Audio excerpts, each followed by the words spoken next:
welcome back, you guys. This is the Art School Graduate Podcast. Today, I am so excited to have this legend. Even though she said to get over it, she is still a legend in my books. So let me break it down for you who we have on today. She has done it all. I mean, when I say she's done it all, she's done it all. And she still wants to do more. She's a designer. She's an educator. She's a historian and mentor who has helped shape the past, present, and future of design. Ladies and gentlemen, I have the great Gail Anderson with us on the podcast today. Gail, thank you so much. How are you doing today? My pleasure. I'm doing okay. Good. So I'm upstate right now. You caught me on a Friday, so I'm much more relaxed than I would be.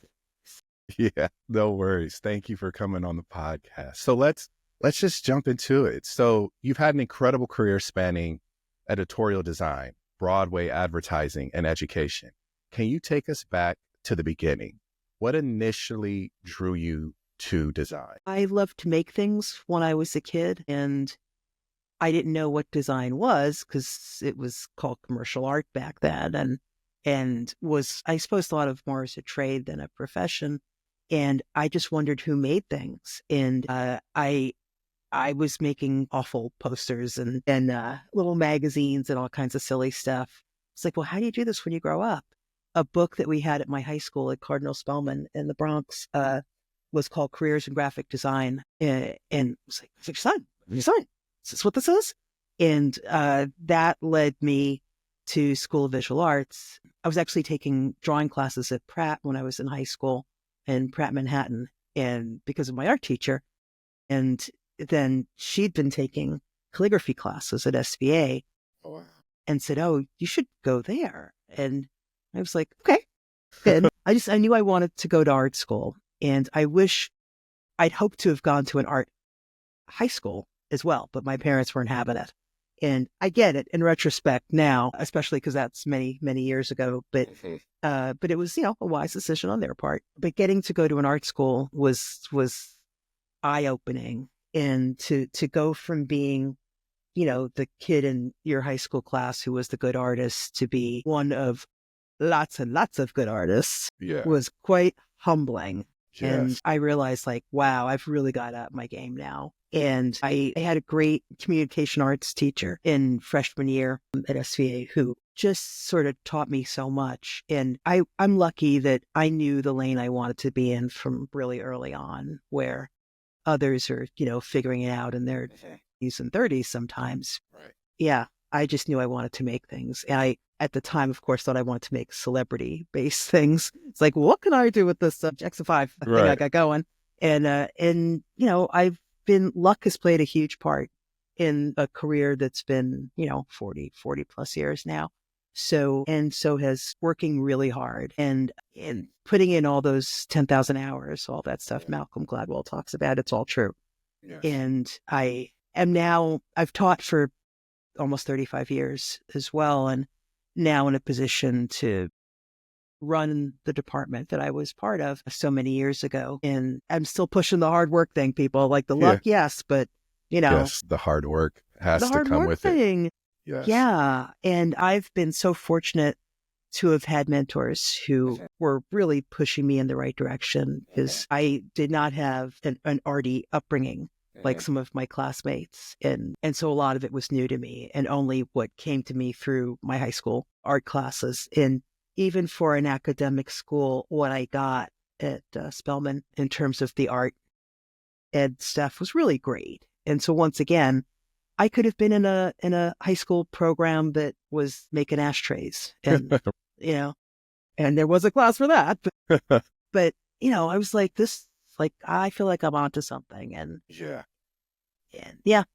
but it's been a lot of work. So in your 35 years of teaching, because I teach high school graphic design and I adjunct in graphic design, do you notice a difference between the students that have that fine art skill versus them just stepping into a design one class? Do you notice a big difference there? Well, I feel like the kids that are coming in to SVA out of high school are having a fine arts background, are getting kind of what I got, probably the stepped up version of it. And our freshman year is is heavier in that than the other years. So for me, it was like, I don't want to do this when I was doing it foundation Right. year of like, why am I painting? Why am I like, I want to make stuff.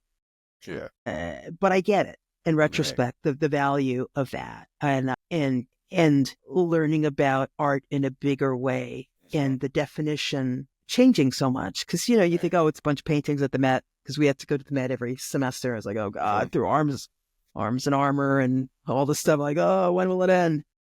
But, it's much bigger than that and much cooler than that. So yeah, the fine arts background does make a difference and is something that I see that students are coming in with, which is great. Do you see it? 50.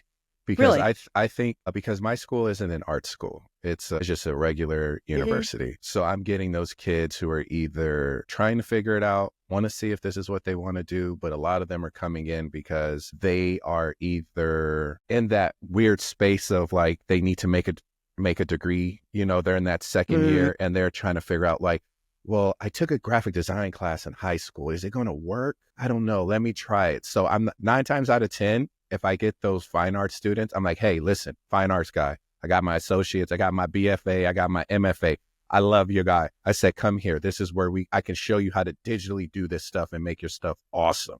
But then I get those handful, which is like my 4 or 5 that are like, well, I came in as a business major.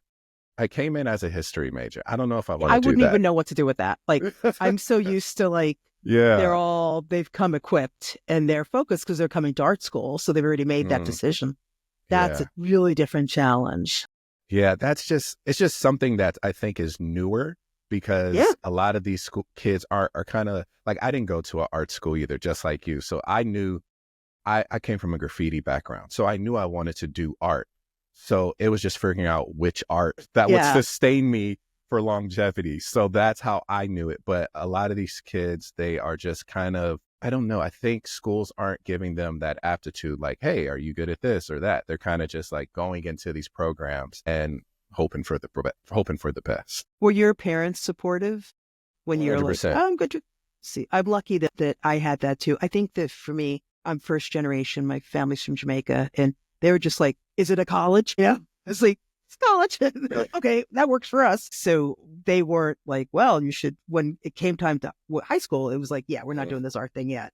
But with college, like, all right, she seems to be really into this and really wants to do it. Yeah. So I was lucky that they weren't like, Yeah. Because see, for me, it was going from playing football and then getting to college. And I was like, okay, what am I going to do now? And that's where it was very different being the only art guy in the whole football program, but also the only football guy in the whole art program. So that was very interesting to me. No, but they were very supportive. I think my parents being from the South and them being blue collar, I had to break it down to them. But my dad told me, he was like, listen, if you're going to do it 100%, don't half it. Yeah. And so that was kind of like that push where I was like, okay, cool, I can do it. And now they asked me, oh, you teach tonight? I was going to see if you wanted to come over. Like, so they know my schedule now. Okay. So it's a very beautiful thing. And I was lucky that my parents lived long enough to see me succeed. Because that was, and to come to like an awards dinner, stuff like that they were like, oh, so it seems to have all worked out, like, yeah, it did. Yeah. Thanks. Yeah. So during your tenure time in education, how do you address portfolio reviews? How does that happen for you? Or how do you break that down?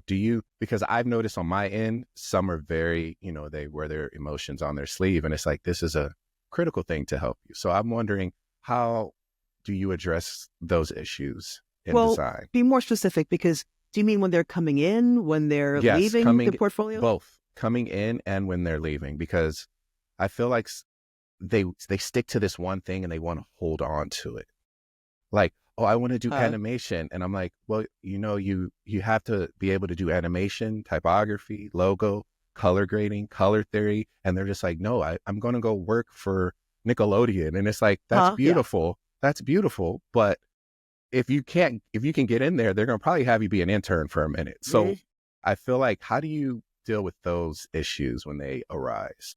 We have a portfolio review and they're submitting a PDF portfolio of, I forget now, 35 pages when they're a sophomore, 45 when they're a junior.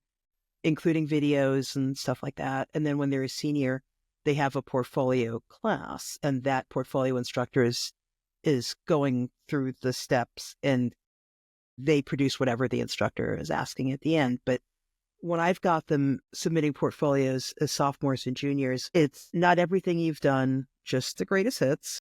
And I want to see process. And that's increased more and more and will continue, especially as we go into this lovely world of AI and all that stuff. We're trying to get them sometimes to slow down and let us and do sketches, and let's do many, many versions of things.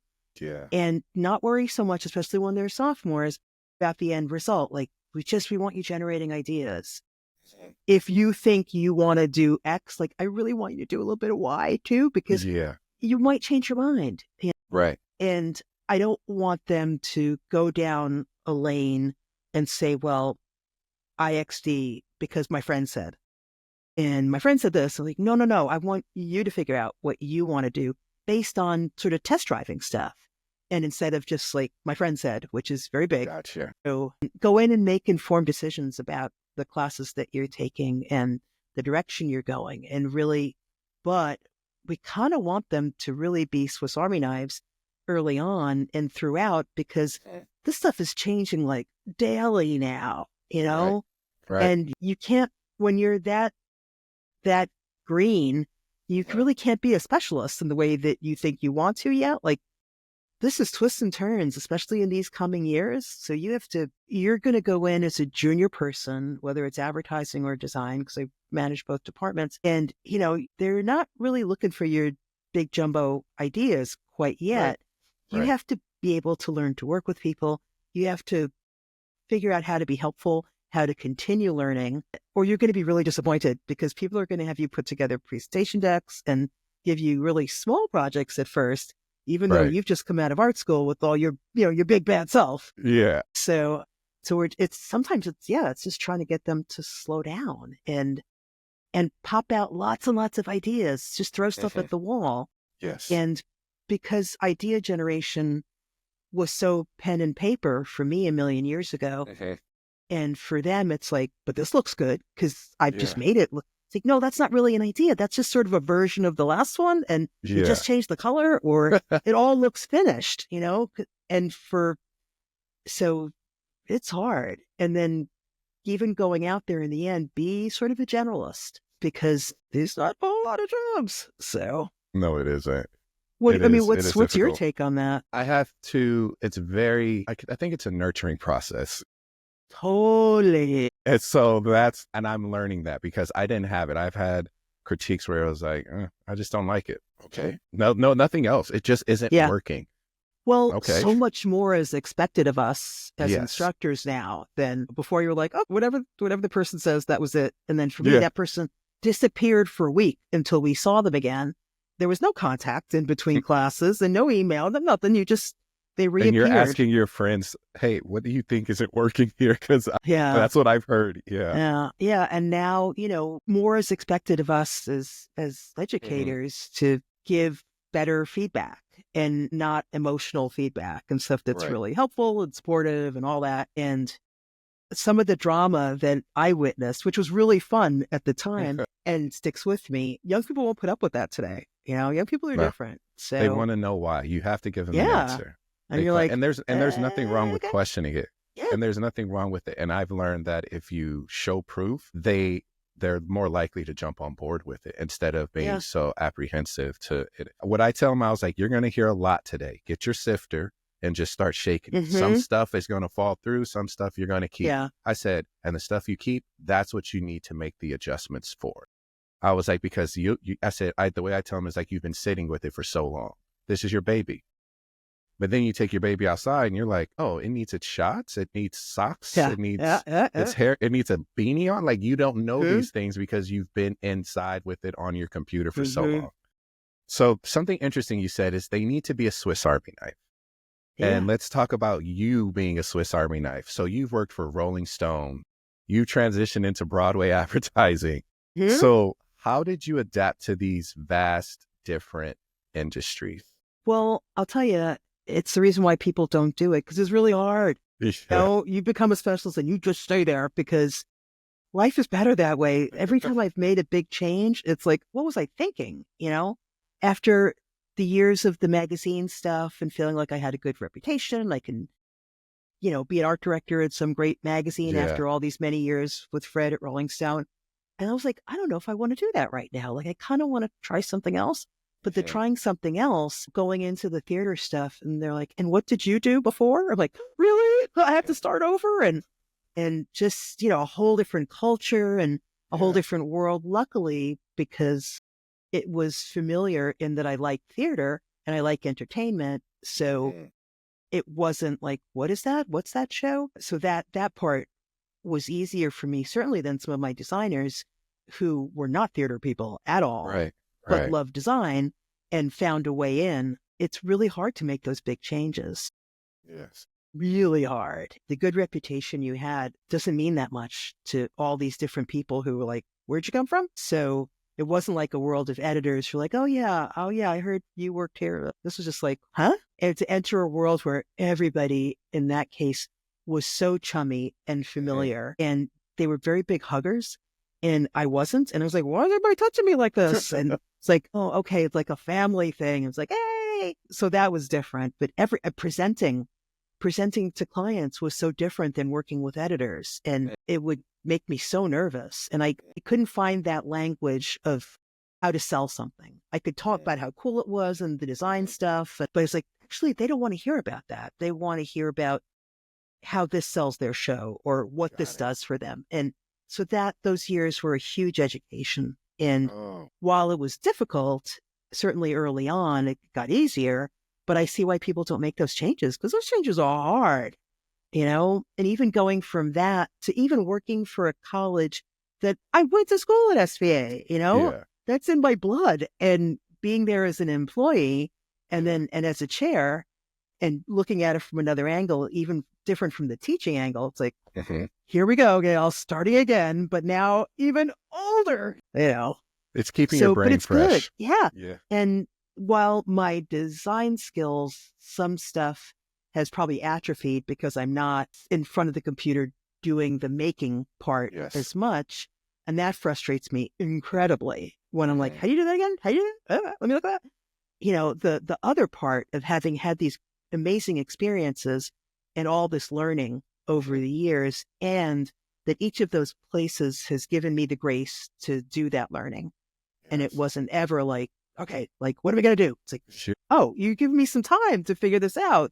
Thank you. So, but it's totally worth it, So looking back at those like big projects you worked on, were there any of them that were like defining, that you were like, okay, this is going to be my approach to design, or this is something I'm just going to carry throughout my whole career? I don't know about that, but because I've cranked out so much stuff that it's like crank, next, crank, next, crank, next. So it's not, but there've been a few things, and one being getting to work on a postage stamp in 2012 that was released in 2013. That was something that it was unexpected, but something I'd always hoped for. And it's like, who does that? Who gets to do that? It's like, wait, I get to do that? That's really funny. Being so honored to do something so very tiny, and because I've done so many giant sized things, or things that are at least, don't need a magnifying glass for. So to do something that was tiny but so important was so cool. And that led to other good things happening. And that was, another avenue that was unexpected. So can we talk about that? How did that happen? Did someone see your previous work? Or did you even know this was coming, or was it just out of the blue? Rick Raffay, who was then president of AIGA, brought it up to me once that there was a Citizen Stamp Advisory Committee for the Postal Service. And he said, you'd actually be great on that committee.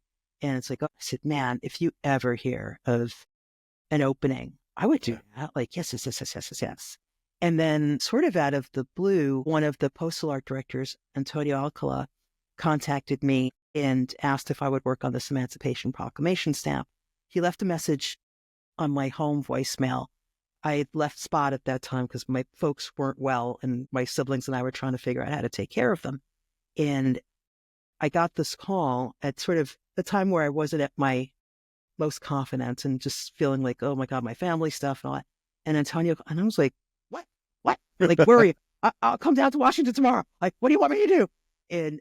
And he kept saying like, this is this great opportunity, but like, you can't tell anybody. And I was like, I can't tell anybody. And like, you can't, it's not 100% till it's done and it could get killed. So that's why also part of why you're not saying anything. And I was like, okay. So, but this stamp is scheduled and it actually is going to happen. So it's not like it's going to go on the back burner because there's an anniversary. You know, hopefully you're the person to do it. And the one thing is no words. I was like, what do you mean no words? No type? Like, what? It's like, that's what I do. So like, I'm not an illustrator. I'm not a photographer. And I'm like, uh-oh. It's like, okay, let me do some big thinking here. But the first thing I did was type because I was like, I've got to get that out of my system because that's what I do. And that was the one they ended up going with in the end. So I was lucky once again. And then that led to serving on the committee for 12 years. And I actually just finished my final term last week or the week before. Wow. Yeah. Well, so congratulations on such a long, glorious term. Yes, it was 4 terms of 3 years. And I hit the maximum. And now I can go back to designing stamps. So it's like, okay, please, like, give me something cool to do. It doesn't have to be cool. Just give me something. That's cool. That's fun. So were there any like key mentors or figures that helped you along the way? Like, oh my goodness. or that have heavily influenced your work? Paula Scher. You know, Paula Scher was my portfolio teacher in school and she just started teaching. She was just 2 years in with our class and we were just dazzled. You know, anything she said, anything she did. Or like, we want to be her. And another instructor, Karen Goldberg, who passed away 2 years ago, same thing. We're just like, I want to be you. And so we had a couple of those instructors who, you know, we had it been this era with contact between classes and seeing them online, like we would have been just stalking them seriously. But because they all vanished into thin air after Tuesday night, they were just held in this really high esteem. And Fred Woodward, when I was at Rolling Stone, Lynn Staley, Ron Campisi, when I was at the Boston Globe. So I've had mentors at every stage who have been supportive, who have listened to my bullshit and let me go on and corrected me when I'm wrong, but not in a crappy way, and have celebrated the little successes here and there. So, and all who are still among the living, I'm still in touch with, you know. That's beautiful. Yeah. And, you know, someone like Paula, she came and spoke at school last semester and she's going to be teaching again with us. So that's exciting. And through my career, anything that she said, like, here's what you should do. I'm like, okay, I'll do that. and from my first job, it's like, I think you should take it. And I was like, okay, I will. And then the next job. So I've had these sort of bossy women pushing me like, oh, so, and just wonderful. And having her come to speak last semester, you know, when I'm in this job and introducing her to the students, they were so like, oh my God, it's Paula Scher. And I'm like, that was my teacher. So, and then looking like, how old are you? It's almost like a full circle moment right there. She goes from being the teacher to now you're introducing her to guest lecture for you. That's crazy. That had to be like a kind of like a pinch me moment right there where you're like, oh wow. Totally. Yeah. And honestly, anytime I'm with her and all these people, it's still a pinch me moment. Like, I can't believe I know these people. This is so nice. So, yeah. So I'm just curious. So you had this glorious, phenomenal career in industry. So you go from a practitioner, now you're an educator with over 30 years in education. So what prompted you to transition from business to academia? When my folks were sick, I thought, okay, let me freelance for a while. And so I can be more actively part of their care. And I had a little studio with a friend. We were renting a space in Chelsea and I was really enjoying working together, but at the same time felt a little too isolated. And I was still teaching. And that was the thing that kind of kept me tethered. And when my father died, I was like, okay, this kind of changes things a little bit now of what freed up, kind of some space freed up to do other stuff. And So I have my mother to deal with, but I was like, and as I was thinking, well, I feel like it's time for a change again. SVA contacted me, Tony Rhodes, who was at that time executive vice president, and asked if I wanted to run the design studio for the school. And he called, and we were friendly. We were friends, actually. And he called on a Friday and said, all right, so get back to me on Monday. Bye. I was like, wait, what? What? I remember, I was like, Tony. Goodness. And I went down to visit my mom. I was at my sister's. And it's like, I think I want to do this. It's like, oh, but I've got to talk to Joe. Or, we were working together. It's like, oh, this is really shitty of me to do this. But it just, like everything else for me, kind of came up out of nowhere. And I was like, and so I ended up like, I'll still get to do some work and we'll keep working together. But now my base will be school. And like, you should be teaching. So he started teaching. And I was running the studio, Visual Arts Press, and working with some really lovely people. And I was like, okay, like I'm good for a while now. All right, this is different and a little less stressful in some ways. And then Richard Wild, who was chair of BFA Design and BFA Advertising, was getting ready to retire after a 50-year career. So he'd been my chair when I was there. He was the only chair. And he said, I think that you should take over for me. And I was like, wait, what? And I was like, oh, but I love working with Tony and doing this stuff. And Tony was the one who was like, you should do this. And so I was sort of mixed because like I kind of found my groove. I was like, I don't know if I'm looking for another challenge again. And then spoke to the president and all that. I was like, you know what? I got to do this because for all of these opportunities that seem like, oh my God, there's a lot of work. Yeah. And like relearning or like going into something I don't know all that much about. It's like, am I going to look back and say, I should have done that? Why didn't I do that? And so I thought this was the same thing of like, you should just do this. And you're going to look back and say, Right. So I did it. And it was really hard, just like everything else. And then the pandemic. So I had one semester in person and then everything fell apart. So it's like, this is not the kind of challenge I was looking for. And so there was that. So how did you adjust? It's been a during bumpy that time? Ride. Oh, I believe it. My goodness. But how did you adjust for that pandemic hit? I was up here in Woodstock with my friend Zapong, who was one of my students from years ago, and he's this fancy designer. And he was up for the weekend, and we just learned that, okay, we're going to shut down, for maybe a week or two. And I was like, Zapong, you should stay. Like, let's just see what happens. Stay up here with me for a week or two.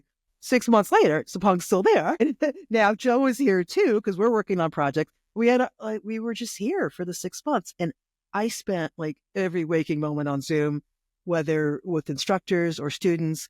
Those guys were so wonderful because they got on Zoom with kids. Because we had kids who had 5 roommates and then all of a sudden they were left in the apartment alone because everybody else went back to somewhere else. And they're like, no, I'm by myself. Or kids whose families were sick. It was crazy. But, faculty who I only knew for a short time, for some, and some I'd known for a long time, but I'm new in this position and I'm asking them to trust me. And I'm saying, here's this thing that you never knew how to use before, Canvas, that we all sort of resisted. And now we're all going to just dive right in. And we have to get better at this. And we have to figure out how to teach and multiple cameras. People were amazing. The faculty, they were so great. We would have faculty meetings on Zoom. We're like, okay, everybody. Sometimes like I have like 150 faculty. So it's a lot of people, but we would meet in small groups or some I never saw, but most were like, okay, we got this. It was like, thank you. Man. But, and then another like half a year goes by. It's like, I've been in this house for like a year and a half. And so, that was, I got me back on that one for making yet another change. Right. But it's been great. It's been a couple of years post-pandemic that I finally got my footing and I've been enjoying it. Yeah, that's what I was going to ask. Did you ever get your footing after that? And it seems like you have. Yeah, so certainly not during, but after. Yeah. And Zapong and Joe like to cook. And I'm like ready to heat up a lean cuisine, but they were cooking.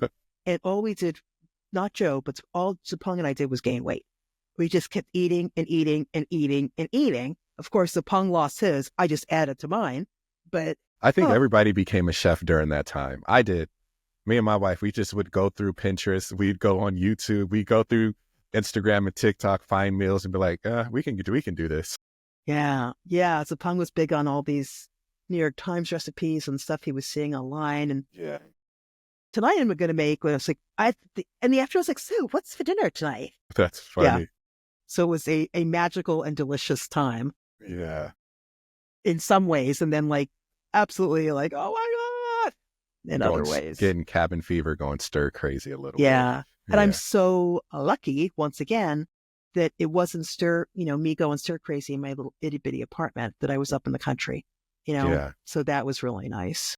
Were you still creating on your own, like your typography and different things like that? Yeah, because Joe and I were still doing projects. Sapong and I did a poster together for SVA. Yeah, we did a couple book covers. Yeah, because I was just like, I know, I got to do something. Yeah. So with your passion for typography, what do you think makes type such a powerful tool in visual communication? Because type can do the communicating all on its own, and that's what I love, that paired with an image or reacting to an image and all that. Absolutely. Yes, yes, yes.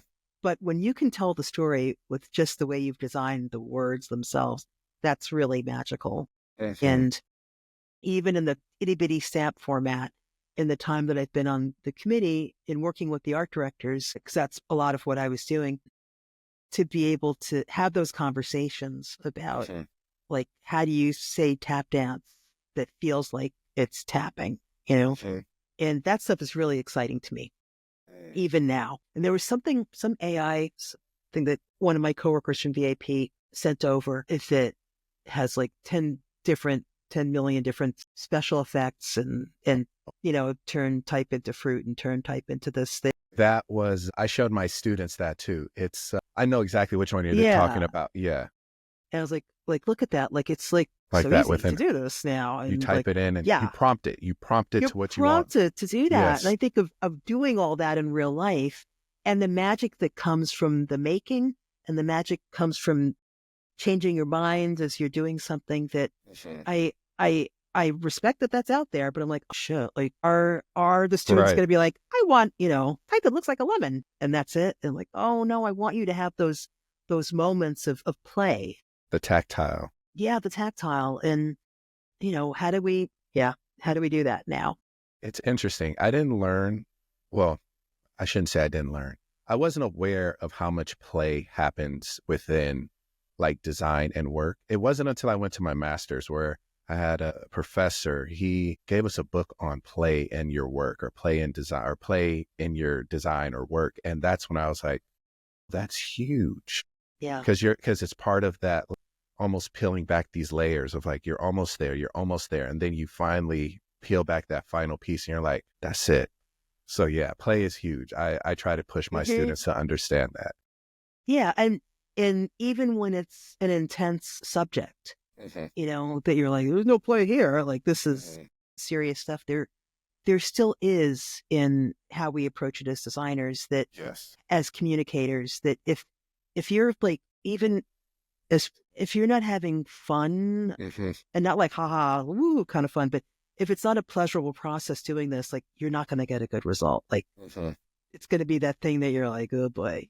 And we all have a lot of those, and I have a lot of those too that I'm not showing you, but we all have them, and then we move on. But if there's too many of those in a row, it just breaks your spirit, Yeah. So now we're stepping into like your work being included in these like permanent collections, like oh my gosh, I'm drawing a blank on the name, the Library of Congress, the Cooper Hewitt collection. It's like, so how do you approach design as a medium for cultural storytelling? I mean, those things are coming sometimes by way of the project and what they're looking for. And I love when that happens, when it's something that's bigger or richer or purposeful in a big way, that is less selling and more storytelling. I really enjoy that. And I feel like I'm good at that, where the selling part is still, I got it and I can do it, but where I really dig in is the storytelling part. I don't know how to answer that. It's okay. No, it's just, that's super important to me. Yeah, reframe the question. Let me try again. Okay, no worries. It's been included in permanent institutions like the Cooper Hewitt and the Library of Congress. So how do you approach design as a medium for cultural storytelling? So the work that's been collected, especially the work that's the museum in DC, the African American Museum in DC, they have most of it now. Wow. To the point where I gave them my Jackson 5 scrapbook. And so the stuff that they have is kind of silly stuff. There's some that's meaningful. There's some that's ridiculous, but it's what I do. And so the scrapbook was the one thing that I was like, well, maybe this needs a home, because I couldn't find it for years. And then when I was like, well, I actually still have this. It's like, I don't deserve to have this. Like, I should put this someplace safe. So now they've got it. And, I remember when the people came from the museum to get the work, because they had to pack it themselves and all that. I was like, really? It's like, I'll roll it up and send it to you. Like, no, we do this. And it was really cool to see this stuff that I think is just sometimes like stuff, like being carefully packed and sent off. It's like, wait, this stuff does have some other value. Right. When you combine it and make it a lump of Gail stuff, it's like, oh, this actually turns into something. And there's a show coming up that I'm part of at the Ford Foundation this March with Amos Kennedy and a bunch of other people. And so there's those kind of moments. There was a show at the museum in DC that I was part of that for some reason I just was like, and I never went to see it, that I was like, I shouldn't be part of this. And I foolishly was just like, no, Gail, I was having one of those low self-esteem months, I guess. And so I never, the work was there. And it's like, oh, I saw your work. I was like, oh, how did it look? And then now I'm like, I'm in DC all the time. Why didn't I go down there for the... So this Ford Foundation thing, I'm like, I'm in. What do you need? When's it opening? I'm coming. I'll get something to wear. So it's not ever seeing yourself as someone who's worthy of this sort of stuff. And so it's not like me being shy or whatever. It's just like, they want me. Well, the bar must be pretty freaking low. And that's not the case, but like, that's how you feel sometimes. So, and that's every now and then I'm in that slump of like, if they only knew the truth. But Ford Foundation is not going to be able to get rid of me, because I'm going to be like, what time do you open? So you camp out for it. Just sit up there. They're like, yeah, it's one piece. Let it go. Yeah. So I'm interested. You said you fall into these slumps, right? But you've won some like really crazy accolades. I mean, the AIG Lifetime Achievement Award. Yeah. So it's just like, how do these like honors like influence a designer's career? Like, they're nice things they're nice bragging rights to have, but that's all. Like for us, when Paula was at school and some student was asking about being like, how does it feel to be this like really famous designer? And she was like, our world is so small. Like, yeah, I'm a famous designer. Because it's like being a famous dentist. It's like for all the dentists, there's a dentist who's like, ooh, super God, famous. he really does teeth. Yeah. And so it was like, yes. Like it keeps you, and that's what keeps you grounded, because you're just like, you know what? Like, we all know about this at SVA, and we all know about this in our design community, but separately, like if she's calling to get some repair guy to come to her house, nobody's like, oh my God, it's Paula Scher. We'll be there in a minute. So yeah, our design world is pretty small. It really is. That said, it really feels nice when something like that, when you get some acknowledgement, mid-career or later, that you're like, oh, thank you. So. Okay. So now you're getting that acknowledgement, but I have to bring it back to this. Just like as a Black woman in a, historically underrepresented industry, what challenges have you faced? And do you see meaningful progress in diversity within design? Definitely see progress, because good. I mean, my friend Richard Baker and I were at the Boston Globe, and we just felt like, are we here? Because and then I remember getting this minority contact list when I started, and I was like, what? And so it was this, for all the journalists, it was this well-intentioned, like, here are your people, and you can all get together and hang out or something. That's how, and I was like, these are my people. Like, so you've decided who my people are. And I was like, what? And like, do you like, I was just incensed. And I'm sure again that their hearts were in the right place and you help form your community, but it's like, what? And I remember Rich and I were just like, so, and then you immediately have like, that's why I'm here. And even when it's not, because of stuff like that, you just feel like, was I hired because Right. And I remember people saying like, oh, this must be so nice for you to be, outside the Bronx. And it's like, do you think I've never seen a house before? Or like I'm on my stoop, having a Yeah. cigarette. And I was like, listen. So they were all going there, which was to me a very white place. And I hadn't given it any thought. And then when I'm there, I had these weird experiences of like, oh, and I remember when early on at Rolling Stone of Do the Right Thing came out, and people were like, well, what do you think? I really want to know what you think of this. I was like, me? Like, oh. So, and every Black person has heard this happen. And as a very light-skinned Black person, oh my God, the things that I've heard people say that you're just like, wait, what? Exactly that look you did. I've done that many a time where it's like you do a slow turn. You're like, what did you? Huh? What? Yeah. Yeah. So I hope that, this generation doesn't have to go through as much of that.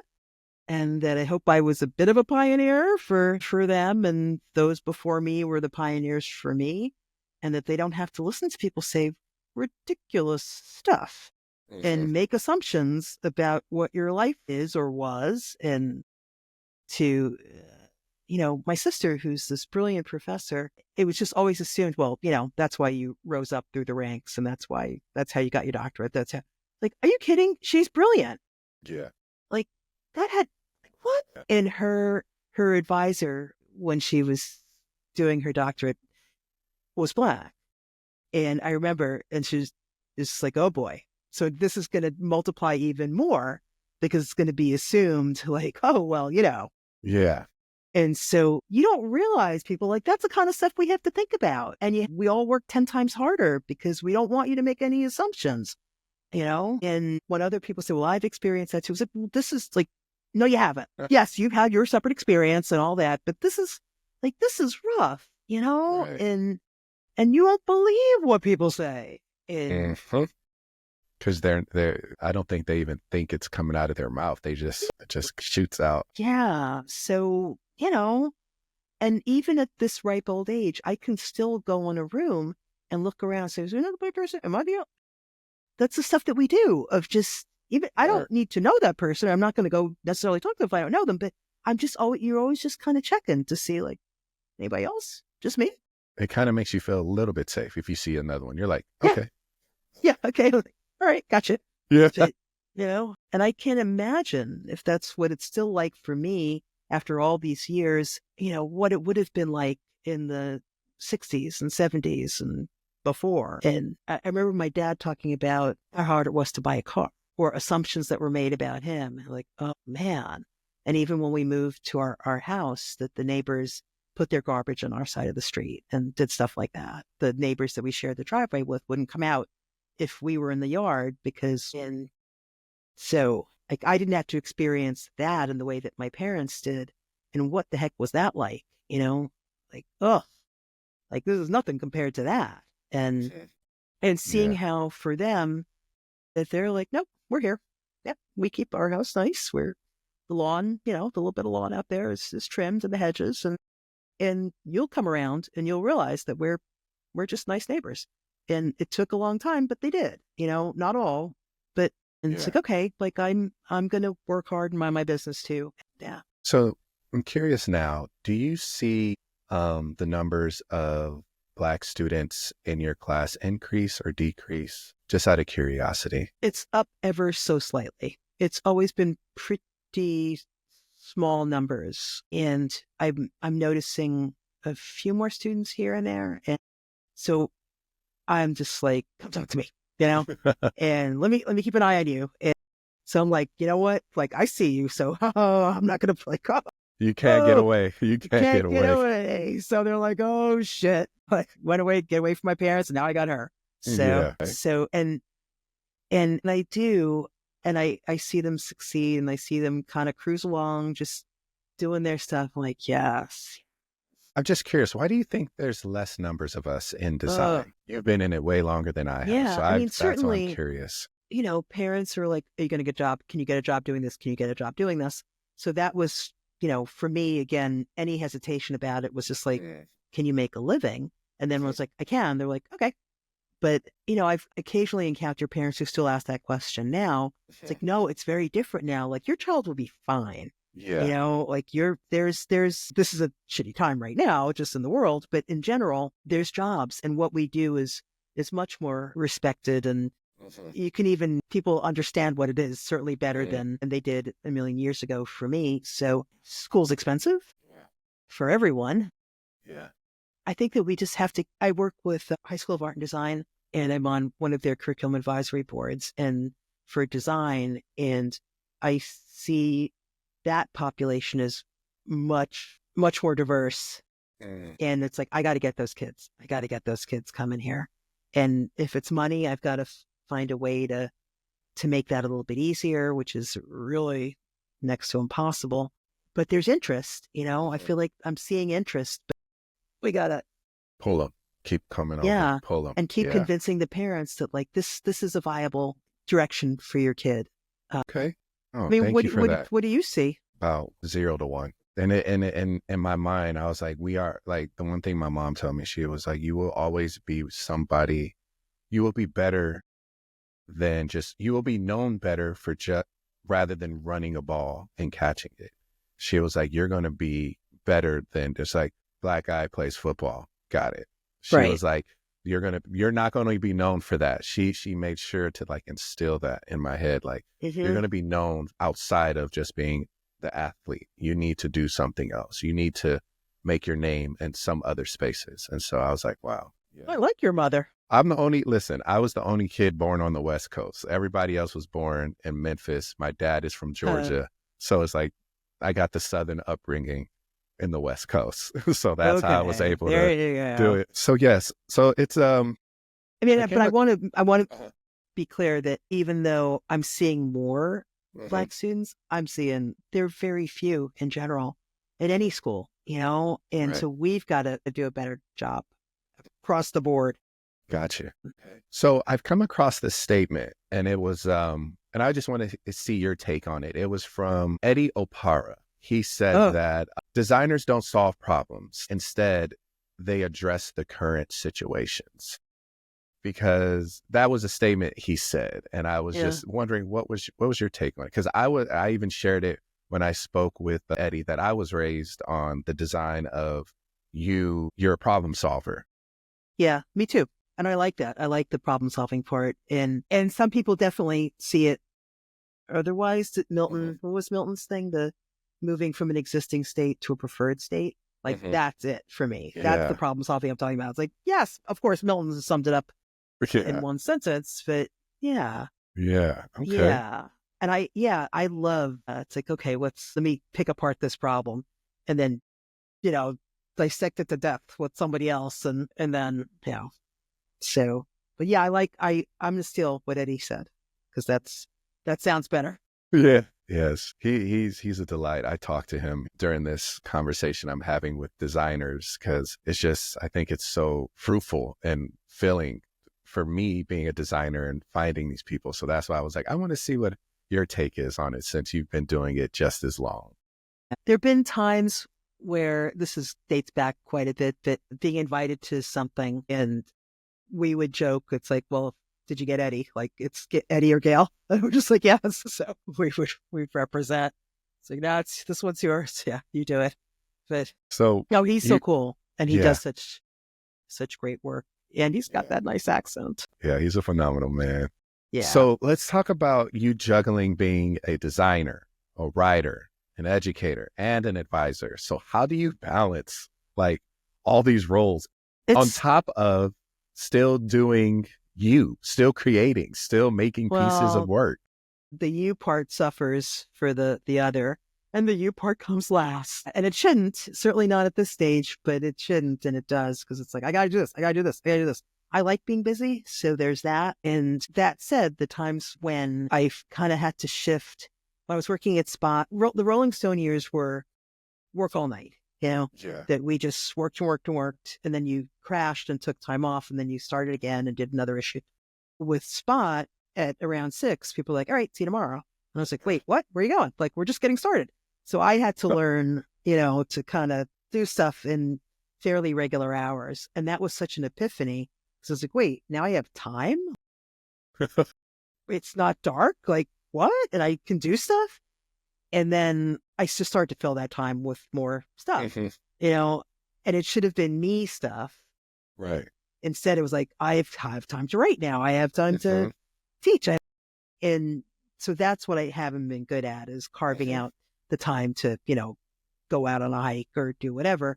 I'll just keep working. And there are times when I'm like, oh my God, there's so much that now I'm kind of trapped because I've got to finish this, start that, go back to that. But I love it, and I love being really busy. So I have to own that. So a little less busy would probably be a good thing. Yeah. So this question is kind of like a fun one I threw in. If you had unlimited resources and no restrictions, what would you change about the design education or the industry as a whole? So you can choose education or industry, or if you want to knock them both down, go for it. I would make art school affordable. I would make it less of a lifetime commitment to repaying student loans than it is. And, I did that too, but my loans were so small, even if you use the inflation calculator compared to what people have now. And I was able to knock them out early on at spot in my 30s, and I see people who are still paying them in their 50s. And it's like, oh my goodness. Wow. That's me. Ah, that's crazy. If I could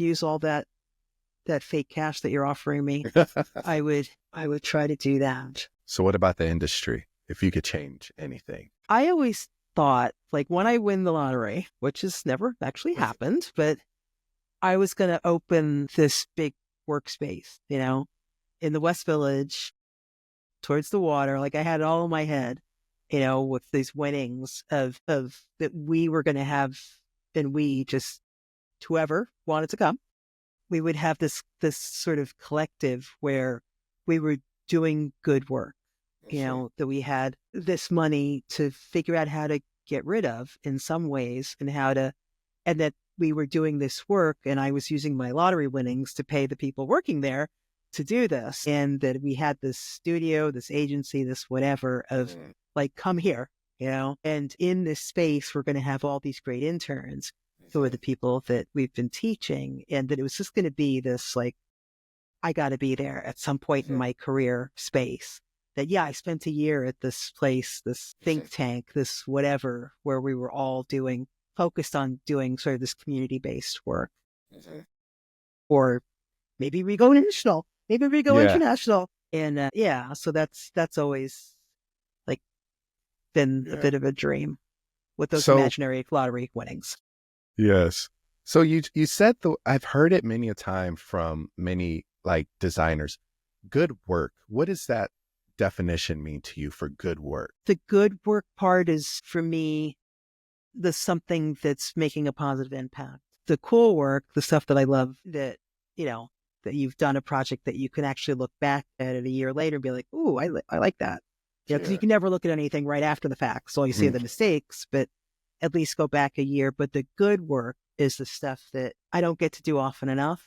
And I hope in my retirement years that I'm doing that more, that I can focus on okay, I'm going to roll up my sleeves and do something great for someone that is going to make either a tiny impact on their store or their whatever their business is. So the good is like a little cartoon halo kind of good for me. Gotcha.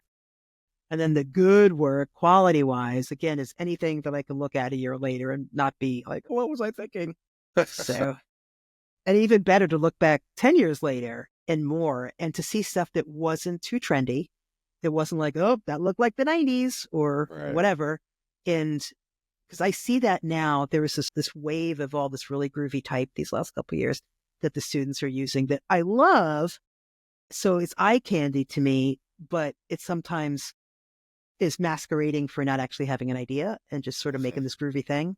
And I know how attracted I am to that. And Steve Howell and I did a book about that stuff. We actually had given the students. So I'm seeing the results of that. And so that kind of good, it's like, well, is this really this good? that quality level of good. It's like, no, this is just kind of cool and fun, but are you going to look back in 20 years and be like, oh yeah, that was that trend, And I look back on stuff when David Carson was doing Beach Culture and Ray Gun and those magazines. And then I just started teaching around then, and all the students were doing all this stuff all layered up and grungy. Yeah. And I was like, oh God, like, don't do that. Don't do that. That's someone else's thing. Like, find your own thing. So yeah, good. Those, they're the many definitions for me. But the good with the cartoon halo is the one that I'm hoping to spend more time with, down the road a bit. So how do you instruct your students to step away from copying or reimagining something that's already been done? What is your best advice for them for that? Yeah. I got to go now. See ya. That's a hard one. I mean, that's what we did. Even we were anything Paul did, we're like, I'll do mine just like that. But now it's so easy to kind of swipe something and call it your own, or to make little changes and call it your own. And that's been a hard conversation. Not that frequently, thank God, but occasionally, where it's like that's not really yours. Right. And I know you made a couple little tweaks, but and now, so there's that. And then the AI stuff coming up is the students aren't that interested right now, design wise. Mm-hmm. They are sort of chat GPT wise, but I see this stuff just like the pretty type and all that, there's like a logo generator and stuff like that, like, what? Yeah. You type it in and it'll pop up quick. Yeah. And, do you want those clients anyway who are satisfied with the thing that's generated? Those are the clients who are going to pay you 10 cents anyways. There's that. But it's a little too democratic for me. Like, no, design shouldn't be like that. And certainly early on with the Mac and early Quark and all that, when anybody could do their newsletter, you're just like, oh, no. Let a designer do that. And it's like, here's why. And that type is leaping over that photo, and that shouldn't be the case. So that was that. They're like, okay, they'll give up after a while. But with the AA part, they don't have to give up. They can just keep prompting for more and more and more. And that, oof. The AI part, I haven't shied away from it. I've kind of more or less embraced it and try to navigate students to use it as a brainstorming tool rather than... And that's, we're trying to as well, but it's really tempting. To copy it. Sometimes, yeah. And I totally get it.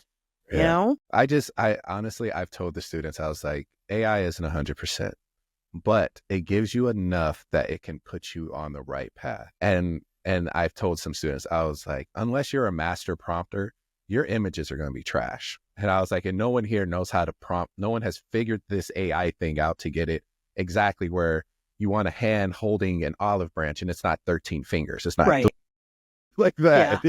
So I was like, until you can figure that out, it's not going to be perfect. But using it as a tool, I see as more of as brainstorming, because it was like before AI, even for me, I'm 37. Before AI, I had to go into books. I had to literally go to museums, like just to go, like just get outside, because it was like I didn't know any crazy design stuff. So it was just like I had to go out, and now everything is literally a Google away. So that's why I'm very much like, I've embraced it, but with caution, I should say. Yeah. And again, luckily the students are shying away from it for designing itself. But every now and then there's someone who's like, I know the assignment was this, but I tried this. And isn't this cool? Like, yes, but it's actually not what I asked for. We're looking for. Yeah. But I know it's like the shiny object that you're like, well, that's kind of nice. But luckily there's still enough that we can see that's like, yeah, we know this is kind of AI. Yeah. So like, but like 5 years from now, 2 years, 1 year from now, like, you won't be able to tell. But I've noticed I've gotten that more with non-fine art students. Like if I get the fine art students, they kind of shy away from the AI part. But if I get the ones who are non-art students and they're trying to figure out if they want to do design, I see more AI coming from them. Interesting. Yeah. I don't know if you said that most of your design students aren't even flirting with it, but I'm getting kind of like that 4 to 5 students that are very much like, well, let me see what this can do, or what can this bring me? Yeah. They're using ChatGPT a lot. They want that. And Adobe has their own AI too. Yeah. So they're using those two to get their stuff. So I've noticed that a lot. So it's the constant question of how much should you be able to do on your own versus how much in a few years will you actually need to do on your own. So you should be embracing this. And I know that I don't even sit down with a notebook as much as I used to plan something, to sketch, because you just sort of go right to your laptop and start sketching. I can't be like, well, could be a stick in the mud about some stuff. But the writing, it's like, oh, I want you to feel comfortable writing and not lean on this quite as much. And I want you to become a good communicator. And being able to kind of form a thought and document it is part of it. And yes, you'll be using it for your emails and for polishing and whatever down the road. But while you're in school, just hold on. Just give yourself a little grace to learn it and you'll feel better about it. I'm a stickler for sketches though. I think that was drilled into me in art. Oh, it was totally drilled into me, but I don't even know anymore. We all say it. We all ask for it. When they do it, they're like, this is kind of liberating, but their instinct isn't to, it's to just start moving stuff around. Here's those 10 sketches you wanted. Yeah. Through AI. Yes. But no, even if it's not AI, to just go right to the laptop, to start working right to the computer, and not to have that moment kind of curled up on a chair where you're just sort of thinking and doing something by hand, which is that's really fun, Yeah. And I hate that you don't, that's not built in like it used anymore. To be. Yeah. Yes. So Miss Gail, we are rolling and I am enjoying our conversation, but I want to be respectful of your time. So I have one more question for you. For young designers entering the field today, what is one piece of advice you wish someone had given you when you were starting out? This is the opposite of what you want probably, but take a break. Take a break. I wish I didn't have the money to go and go to Europe after I graduated or any of that stuff like people did. But I, even early on, was so focused on the work that the idea of taking time off was just no, I love doing this. I'm going to keep doing this. Vacation days. Okay. Yeah, whatever. But I see now as an older person and as finally taking a moment here and there to just be somewhere else and see how inspiring that is. Who knew that all this good and all this inspiration came out of being in Italy or being in California or being in New Hampshire or something's in driving distance. Yeah. I was just I'm going to sort of lose time somehow if I'm not always making something or always working, but it's the opposite. That is good for your soul, Who knew? Right. So I would say to a young person, seriously, those 10,000 hours really count, but every now and then, see someplace you haven't seen before, and it doesn't have to be going to Italy, but it could be just going across the state line someplace else or going outside. Yes. And coming up here for me, I never really appreciated until during the pandemic when I was here all the time. And it was is that a mountain? I was oh, yeah. Look at that sunset. What? So yeah, to just take a breath and enjoy it a little bit. Yes. Yes. Well, you guys if you told me that, I would have been no. Fat chance. I'm busy. I got stuff to do. Right. Yeah. Well, all right, you guys. This is the Art School Graduate Podcast. My name is Justin Robinson. I had the great, legendary, even though she doesn't like to be called it, Gail Anderson on today. Legend equals old, just so you know. At a certain age, all you hear is old. So, but your work and accolades speak for themselves. So that's why you're a living legend. So you guys, old living legend. It's nobody old said old. Goodbye. You guys, thank you for listening to the podcast. We'll see you guys later. Peace. Okay. Bye.